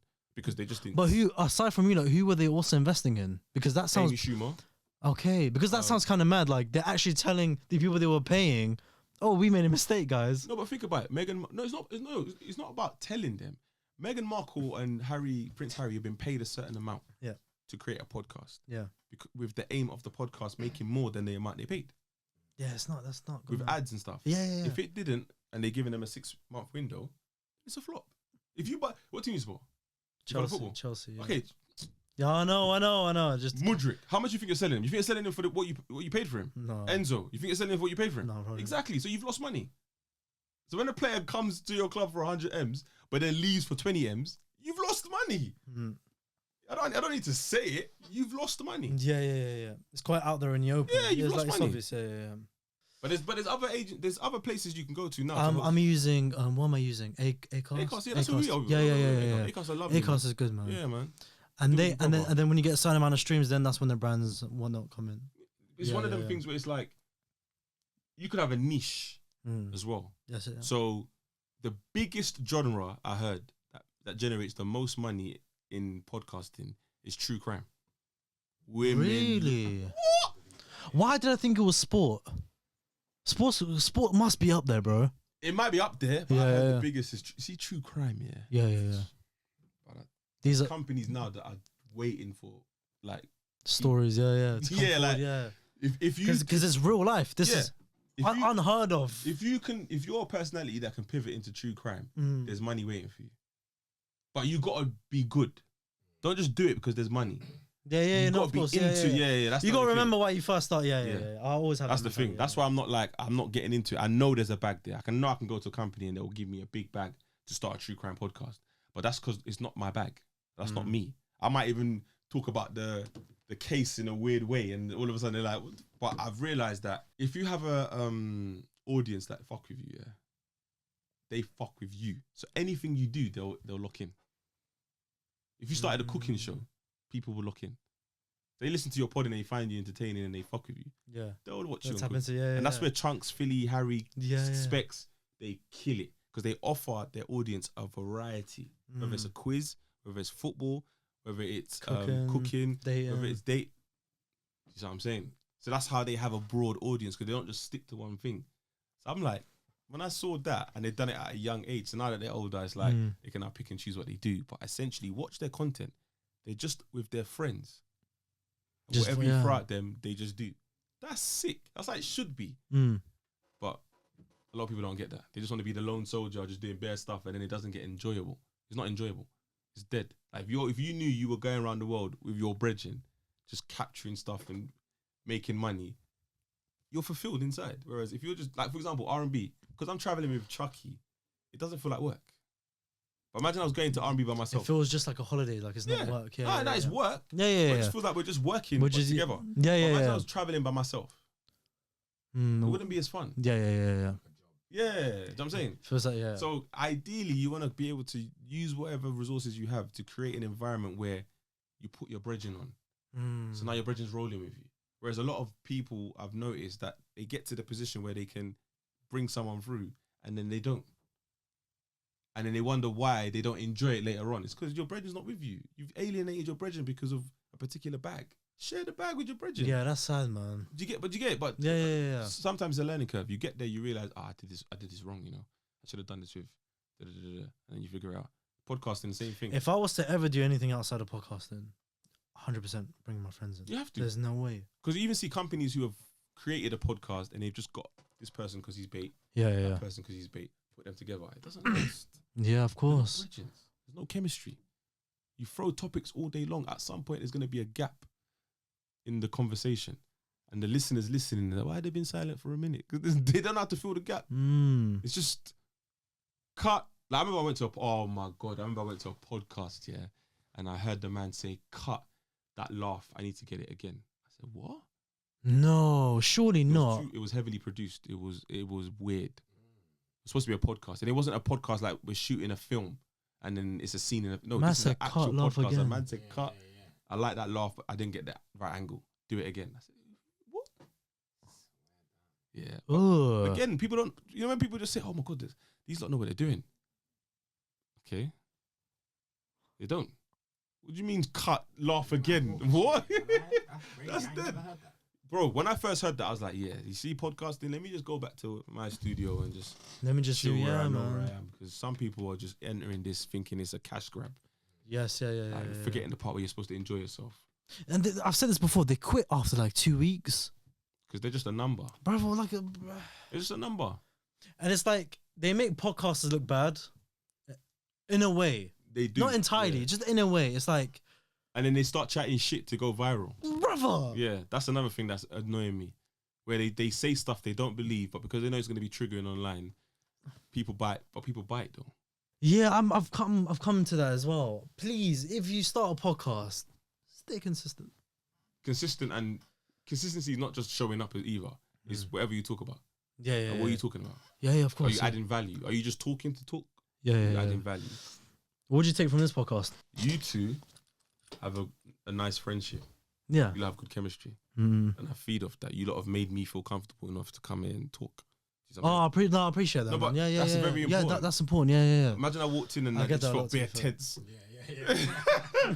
Just felt bare tense. I feel like you're going to try and catch me out, or you're not going to get the content you want. Yeah, You know what I'm yeah, saying? And yeah, I've seen yeah. your content. I watch your content. I appreciate it, when man, I'm yeah. doing that, that's me looking, thinking, can I sit down with this guy?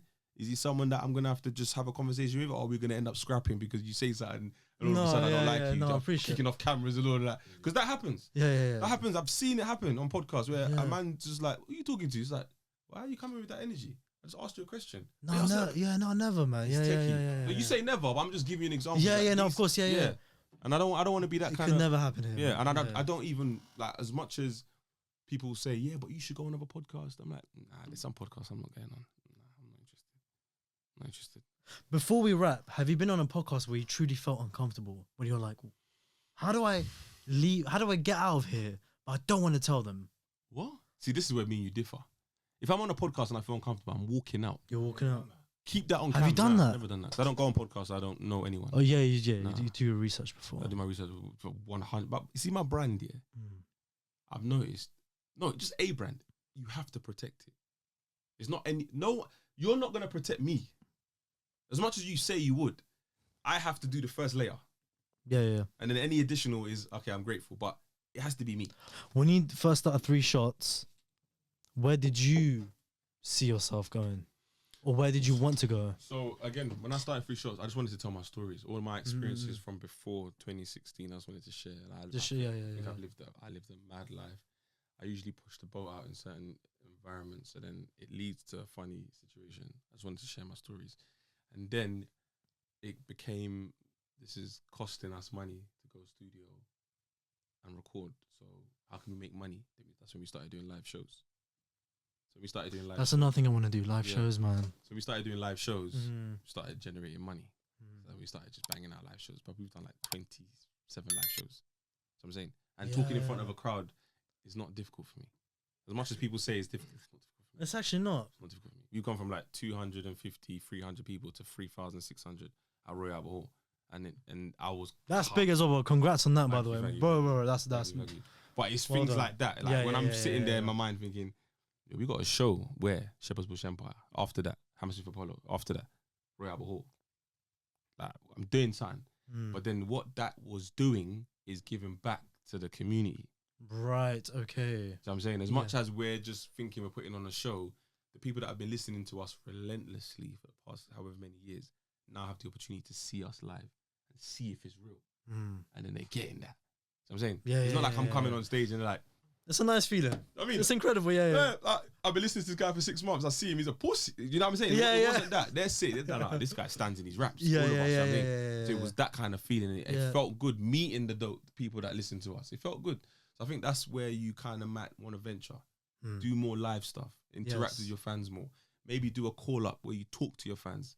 Ask them for questions. What that does is it just increases the engagement. And then when you now ask them to give you money, they let go of it easily, man. They believe in you. You want £10 for a ticket? Here you go. As long as you deliver. And then that's how you can be like, okay, cool. So you lot fuck with the pod like this. Maybe if I start selling merch, you'll buy it. Is it too costly to hire out like these big venues? I can imagine, sure. Yeah, I can imagine. 5 figures, bro. Right. And remember, it's 5 figures that you pay 9 months before your show. Yeah. Do you know what I mean? So sometimes you get assistance where someone will come in and say, we'll cover the cost, but then we take a percentage on the back end. Okay. But then they've got to believe in you and know that you're going to get bums on seats. That's another thing. Can you get bums on seats? I know I can. No, right now I could maybe just, you know, like at the pub downstairs, always got those little stages. Maybe I'm on that level. That's 100 people. I promise I can get at least 10 Moretti sales for you to cover all the costs of this. So how many people can you realistically, do you think you can get? Like 50? Tazer, I swear to God, I don't know, bro. Do it. Do 50. Oh, I can definitely do 50. Can you do 100? Definitely do 100. Can you do 200? 150. 150, yeah. 150. All right. Do 200, but then have special guests. Yes, your previous podcasters. Yeah. Oh, that's light work. And if you do midweek, I can be one of your guests. Okay, if it's a weekend, I can't. If it's a midweek, I'll be one of your guests. Okay. Let's shake on it now. Hold on to that. Hold on to that. All right, cool. Tazer, bro, thank you so much for coming on. Thank you very much. I appreciate you for coming on. Tell us what's next. Next plans, what's happening? So like you read in the earlier part of the episode, R&B and slow jams is the main thing. DXB. We've got like different cities coming up: London, Dubai, Bournemouth, Portsmouth, Paris, Berlin. Just go on the website slow-jams.co.uk to get information and tickets, and go subscribe to my YouTube, man. I've started vlogging now, giving people more. I'll leave all the tags and links down below in the description as well, man. Thank you so much, That's what I'm doing. Thank you for having me, man. Thank you, brother. Bro, I actually learned a lot, from you. I actually learned a lot from you today, bro. From one podcast to another, I learned a lot, bro. I appreciate you.